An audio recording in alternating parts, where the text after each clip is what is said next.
Ukrainian soldiers hold the ruined cities of Donbas without infrastructure, under constant fire, refusing to yield even a few hundred meters. Yet the fiery ring tightens. Armiia TV reports. On the Kramatorsk axis, Russian troops relentlessly assault the positions of Ukrainians' 24th Separate Mechanized Brigade in Chasiv Yar, which continues to prove that the aggressor cannot destroy peaceful settlements with impunity, while also methodically devastating Kostiantynivka.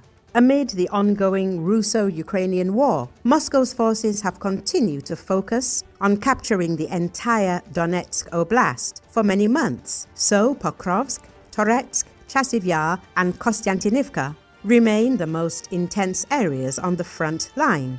The Russian offensive on Kostiantynivka depends on another battle for Ukraine's Pokrovsk, which has proven catastrophic for Kiev's troops in recent weeks.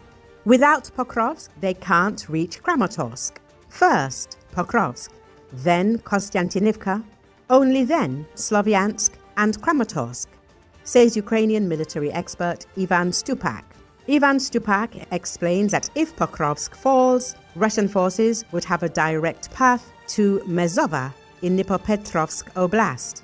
However, according to Stupak, losing Pokrovsk would not critically weaken Donetsk's defense.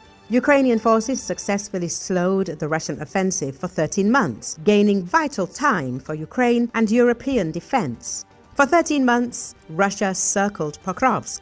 What they lost most of all wasn't personnel. They lost time. Only after sending reinforcements from Sumy Oblast did any progress appear, Stupak said. Stupak predicts Russia will next press toward Kostiantynivka, then Kramatorsk and Slovyansk, the agglomeration whose capture would signal control over all of Donetsk Oblast. Without Pokrovsk, they can't reach Kramatorsk.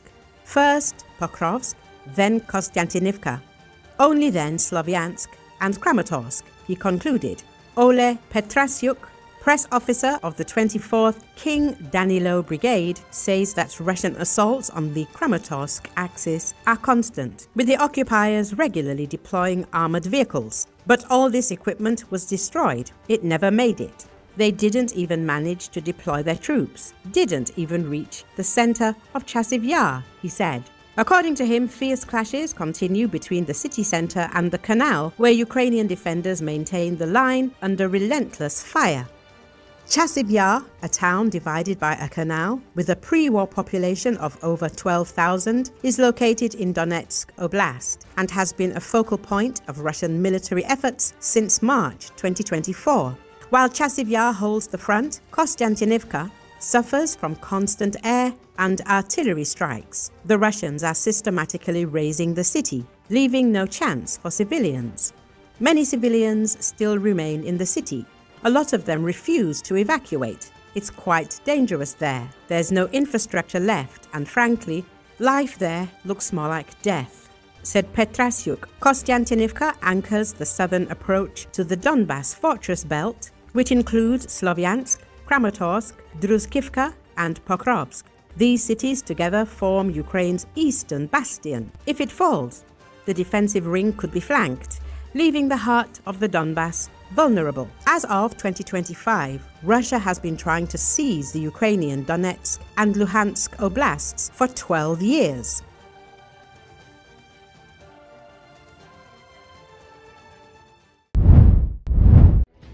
As reported, Ukraine's campaign to cripple Kremlin oil and gas production with relentless drone strikes chalked up another processing plant set ablaze recently, with long-range robot aircraft scoring hits and touching off fiery explosions on the premises of a major condensate gas processing site near the Baltic Sea port city St. Petersburg.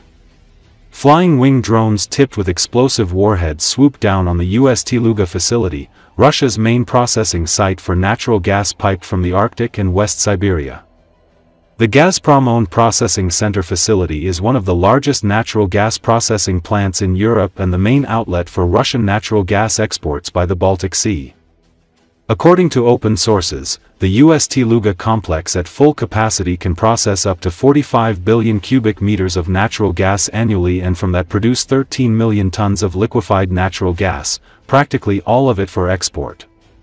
The site's annual capacity also includes 3.6 million tons of ethane, 1.8 million tons of propane-butane, as well as naphtha, jet fuel, fuel oil, and gas oil for export. In this case, although diesel exports edged higher, weaker loadings of naphtha and fuel oil, particularly from the Baltic ports affected by strikes on the UST Luga terminal, pulled overall shipments down. Bad weather may also have slowed port activity. The decline in gasoline prices on the exchange, which has finally begun, will have a slight impact on retail prices and gas station prices, which remain high. However, certain government actions have stabilized them at this level. The Russian fuel market is currently experiencing a correction, a pullback, after wholesale gasoline prices repeatedly hit historic highs. I-92 crude fell more than 3% in a day, to 71,750 rubles per ton. Traders attribute the price decline to a seasonal decline in demand and increased supplies after some refineries completed maintenance. However, there are other explanations for the stabilization, according to Bloomberg, citing Vortexa data. In the first 26 days of October, seaborne shipments of petroleum products from Russia averaged 1.89 million barrels per day. By comparison, last year at this time, export volumes were 2 million barrels per day, and in 2022, they will be 2.3 million. And the October figure has been declining every year. In the previous 3 years, however, this was traditionally followed by a surge in supplies. As Bloomberg notes, diesel fuel exports increased slightly in October, but naphtha and gasoline exports were too low for Russia to avoid a drop in petroleum product exports to a record low during the Second World War. The agency cites Ukrainian drone attacks on Russian refineries, US and EU sanctions, and adverse weather conditions in recent days as reasons for the decline in export supplies. Russia has a ban on gasoline exports until the end of 2025, with the exception of Eurasian Economic Union countries and supplies under intergovernmental agreements. Domestic diesel fuel supplies are permitted only to refineries. For now, diesel shipments remain fairly stable, primarily going to nearby markets like Turkey and Africa where deliveries can occur before sanctions take full effect, Bloomberg reported. Ukraine has intensified its attacks on Russian energy facilities in recent months, using long-range drones to target refineries and storage depots deep inside Russian territory. Kiev maintains that these operations cripple Russia's capacity to bankroll its invasion.